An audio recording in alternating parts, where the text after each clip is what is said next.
இந்த மனுஷனோட ஸ்பீச்சை கேட்டு நிறைய பேர் வந்து பார்த்தோன்னா இன்ஸ்பிரேஷன் ஆயிருக்காங்க. நான் முஸ்லீம்ஸே வந்து பார்த்தோன்னா நிறைய பேருக்கு அவரை பிடிக்கும்.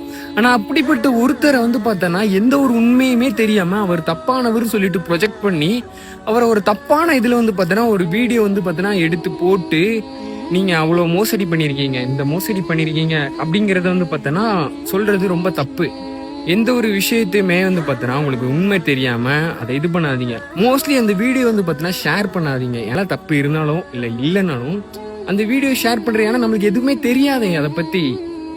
அப்படி இல்லாம நம்ம எதுக்கு அந்த வீடியோ வந்து பார்த்தோன்னா ஷேர் பண்ணி அவரை வந்து பார்த்தோன்னா அவரோட மதிப்பை குறைச்சிட்டு அவங்கள பத்தி பேச வச்சுட்டு எதுக்கு நம்ம இருக்கிறோம்? முஸ்லீம் சகோதர சகோதரிகளே, நான் முஸ்லீம் சகோதர சகோதரிகளே, அந்த ஒரு வீடியோ இல்லை வந்து பார்த்தீங்கன்னா ஷேர் பண்ண வேணாம். உங்களோட சமூக வலைத்தளத்தில் வந்து பார்த்தீங்கன்னா அந்த வீடியோ போஸ்ட் பண்ணுறது, அவரை பற்றி இது பண்ணுறது, அவங்க அப்படி பண்ணிட்டாங்க இது பண்ணிட்டாங்க அப்படின்னு சொல்லி போஸ்ட் பண்ணுறதோ ஷேர் பண்ணுறதோ எந்த ஒரு விஷயமே வந்து பார்த்தீங்கன்னா பண்ணாதீங்க. அதுக்கு முன்னாடியே வந்து பார்த்தீங்கன்னா அவர் அப்படிதான் அப்படின்னு தப்பான ஒரு ப்ரொஜெக்ஷன் பண்ணுறது வந்து பார்த்தீங்கன்னா பெரிய தப்பு.